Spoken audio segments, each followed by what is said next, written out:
Greetings, this is August 15th at 11 p.m. and we're going to take a look at the Elephant Hill wildfire situation as displayed on recent satellite data. This is an overview of the area on the ArcGIS system, the MODIS thermal display, and as you can see there's a lot of activity but none currently being shown over the Elephant Hill wildfire. This could be part of the reason. As you can see, this is cloud cover from today and it's directly over the center of the province. Very few infrared hotspots are showing at this time. If we zoom in, we can see directly over the Elephant Hill wildfire and there are no infrared hotspots showing. However, updates are coming in, and when I look on the KML bundle that you can get from the RSAC link below, I am beginning to see some infrared hotspots displayed, and these look relatively comparable to similar radiative power data that we're receiving from the MODIS system as well. So we'll jump to that, and you can see this data is actually showing us a little bit more information, and we can see the red and green colors at the center of these fire pockets, and then we see outlying purple and blue cooler areas. So if we zoom in to a particular area of concern, Highway 99, Highway 97, this is the area south of Maiden Creek. We're looking at approximately 12:30 Pacific Standard Time, and we're just going to roll into the screen I captured at 6 p.m. and there's not much change. There is one yellow dot just upwards from center that's come in, and that means there's a bit of increased radiative power associated with that area. We've rolled over to another screen looking at the Cache Creek Hills and the eastern flank around the Dead Man River and the Skitchison area to the southeast. And here on this three-dimensional view, I'm looking at this yellow and green patch that seems to be creeping southeastwards towards the Dead Man River. That's an area of concern. I'm going to keep watching that because it's these little pockets of volatility that seem to break out when any sort of adverse wind comes into play. And in this case, if there's a sudden western flow, that could become a concern. We've rolled over to a screen looking at the west of Young Lake, and this is from yesterday. And here we were seeing some clearing in the center of that region, and with a hot spot indicated at the high end of the scale.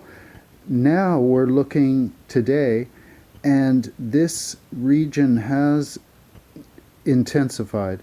There's a lot of red, some yellow and orange, some green showing in the center to the west of Young Lake, and there's an extensive purple and blue coloration, and at this time it's my interpretation that we're actually just seeing more data because of a reduction in cloud cover.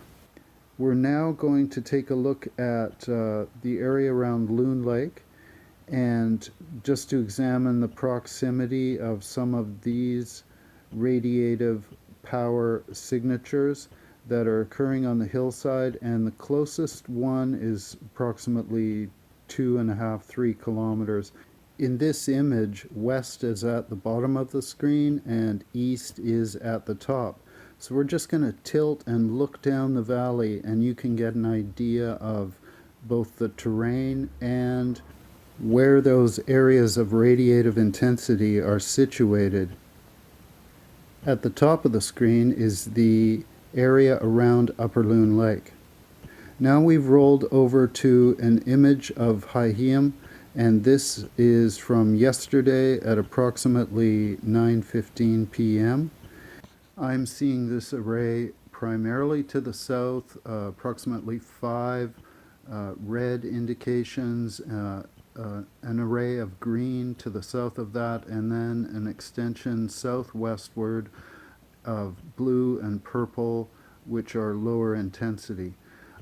If we roll over to an image of today, I'm seeing more concentration of red south of the lake, and the extensions of blue and purple appear to have extended slightly in the northern and the southern directions.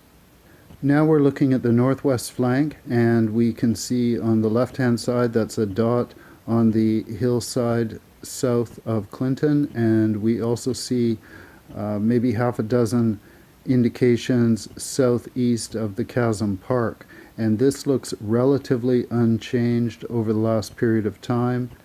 Now we're going to finish this overview of the Elephant Hill wildfire in the southern flank, looking at the Boston Flats area to the west of Highway 97, approximately 5 kilometers, and the Cache Creek Hills again. And just to comment that these areas look relatively unchanged. Now we're going to jump over to Windy, and I will say I have a few concerns about the weather patterns that may be coming. If you look ahead, Thursday up to 12 kilometers an hour, and Friday a potential of reaching 19-20 kilometers an hour, gusts in various sections of the territory depending on your position on a plateau, a ridgeline, whether you're in gullies. What is concerning is this push that's coming from the west, and right now we're at approximately 3 kilometers an hour and from the south-southwest, but I'm seeing this building of, that's the green on the coast, that's a western flow, and it wants to come over our area and potentially bring in some new breezes. So I'm watching that, and if we zoom a little further out, you can see this western push that used to be a cyclonic action, and now it seems to be more consistently flowing from the west. It's hitting the coast and then moving north, and we're getting this spin-off that wants to head over to Alberta.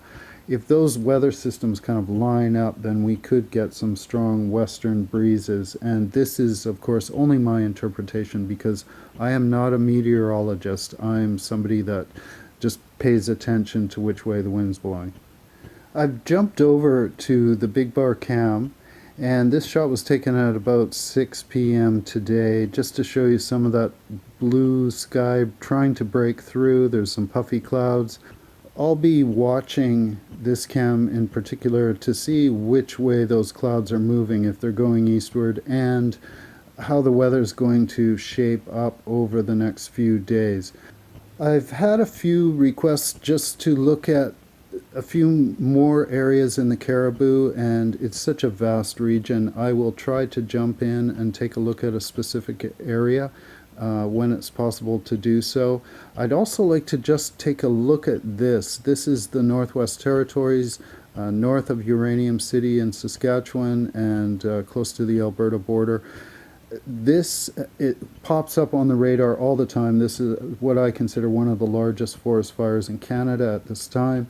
It looks like a complex fire, and I want to draw your attention to these repetitious patterns that occurred as individual fires developed and grew, and we can almost see as if they were spots of fire that were dropped on fabric, and they all melted or burned in the same pattern, and we can see the signatures of the wind flowing northwards.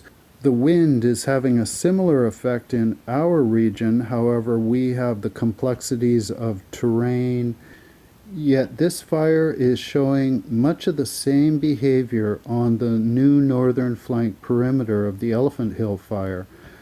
Just something to note and something to watch for, that different fire zones share similarities. Okay, we're going to roll over to another fire that's just off of Highway 20 on the way to Bella Coola.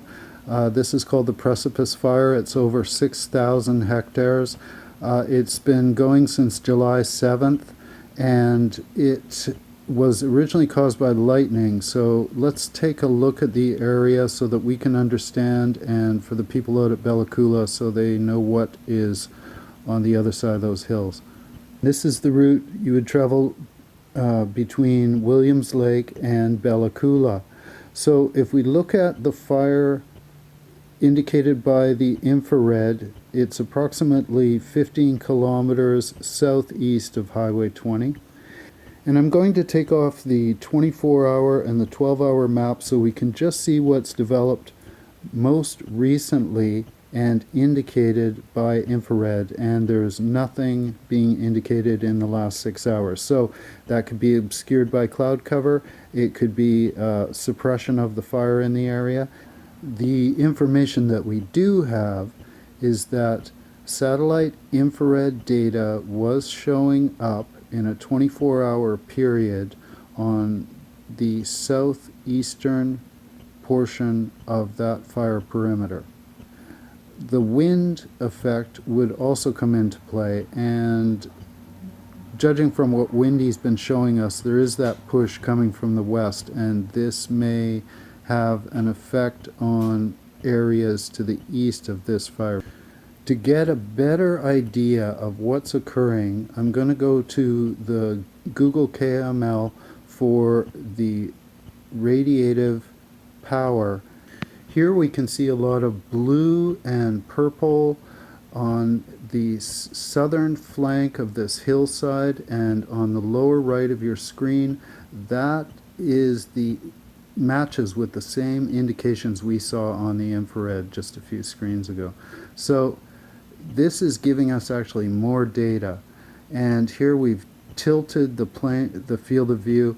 You can see the lay of the land, how the terrain might shape up, and if we think of the wind coming from behind us and from our left, we may see how that fire could work its way towards Hot Narco Lake in the distance on the right hand side of the page. So that's the beginning study of one fire and its behavior, and it would take a lot of time to really come to know that area.